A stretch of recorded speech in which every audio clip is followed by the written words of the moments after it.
एक बार एक प्रदेश में एक मूर्तिकार रहता था। वो मूर्तिकार पत्थरों से बहुत ही सुंदर मूर्तियां बनाया करता था। एक दिन उसने मूर्ति बनाने के लिए अच्छे पत्थर की खोज की और खोज में जंगल जाने का सोचा। उसके अगले ही दिन वो मूर्तिकार अपने मूर्ति बनाने के औजारों के बक्से के साथ जंगल की ओर निकल पड़ा।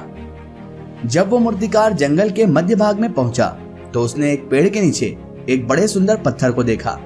मूर्तिकार को वह पत्थर मूर्ति बनाने के लिए सही लगा। उसके बाद मूर्तिकार ने अपने औजारों को बक्से से निकाल लिया और उसने उस पत्थर के ऊपर औजारों से ठोक ठोक कर मूर्ति बनाना शुरू किया।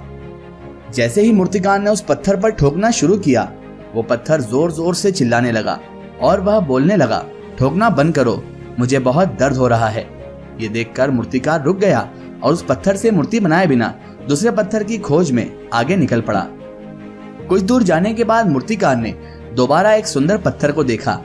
पत्थर को देखने के बाद दोबारा मूर्तिकार ने अपने औजारों का बक्सा खोला, औजार निकाले और उस पत्थर पर भी ठोक ठोक कर मूर्ति बनाना शुरू किया। जैसे ही उस मूर्तिकार ने मूर्ति बनाना शुरू किया, उस पत्थर को भी दर्द हुआ, परंतु उसने उस दर्द को सह लिया और वह मूर्तिकार एक सुंदर भगवान की मूर्ति बनाने में सफल हुआ।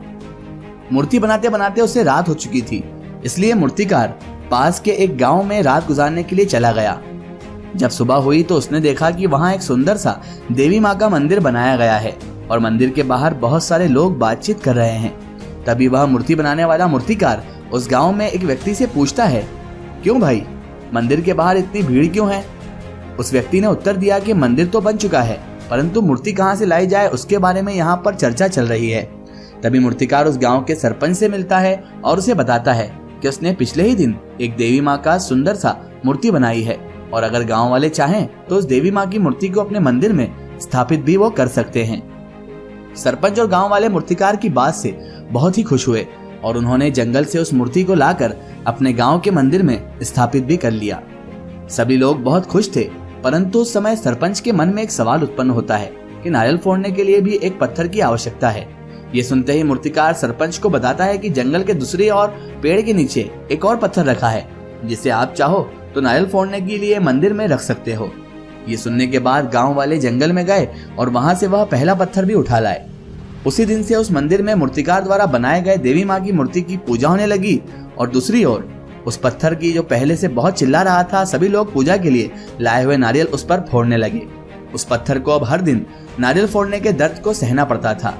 उस पत्थर ने देवी माँ की मूर्ति को दुखी होकर कहा, तुम्हारी किस्मत कितनी अच्छी है कि लोग तुम्हें पूज रहे हैं और मेरे ऊपर सभी नारियल फोड़ रहे हैं। तभी देवी माँ वाले पत्थर ने मूर्ति ने जवाब दिया, मैं भी तुम्हारे जैसे एक पत्थर ही थी, लेकिन मैंने मूर्तिकार के द्वारा मूर्ति बनाते समय सभी दुख और कष्ट को सहन कर लिया और आज मैं इस जगह पर हूँ जहाँ पर तुम नहीं हो। उस पहले वाले पत्थर को अपनी गलती का एहसास हुआ, पर अब बहुत देर हो चुकी थी। दोस्तों, इस कहानी का शीर्षक यह है, इस कहानी की शिक्षा हमें यह मिलती है कि जीवन में सफलता पाने के लिए हमें कठोर परिश्रम की जरूरत होती है। बिना दुख कष्ट के कभी भी सफलता प्राप्त नहीं होती। और याद रहे, अगर आपके पास सफलता के रास्ते में मुश्किलें हैं तो आप सही रास्ते में हैं। अगर जीवन में सफलता बिना मुश्किल के मिल जाती तो कोई भी मेहनत नहीं करता, सब अपनी सफलता के लिए बैठे रहते। इसीलिए जीवन में सफलता के लिए हमेशा कठिनाई आती है। आपकी मंजिल अगर आपको मिलने वाली है तो उससे पहले कठिनाइयां और बढ़ जाती है, लेकिन आप उस वक्त धैर्य रखें और अपनी कोशिशों को लगातार करते रहें। एक ना एक दिन आपको सफलता जरूर मिल जाएगी। और कहते हैं ना कि लहरों से डरकर नौका कभी पार नहीं होती और कोशिश करने वालों की कभी हार नहीं होती।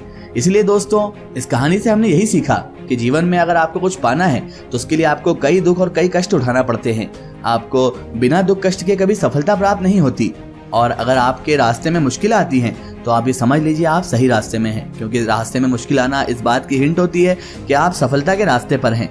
क्योंकि बिना सफलता के कोई कष्ट कोई दुख आपके रास्ते में नहीं आएगा।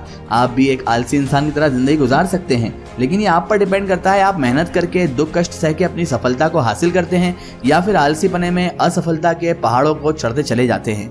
आपने इस कहानी से और क्या सीखा हमें कमेंट सेक्शन में जरूर बताइएगा और इसी तरह की मोटिवेशनल और इंस्पिरेशनल वीडियो के लिए हमारे चैनल को सब्सक्राइब कीजिएगा और बेल आइकन को प्रेस करना बिल्कुल ना भूलें, ताकि हमारी आने वाली हर नई वीडियो की नोटिफिकेशन आप तक पहुंचती रहे।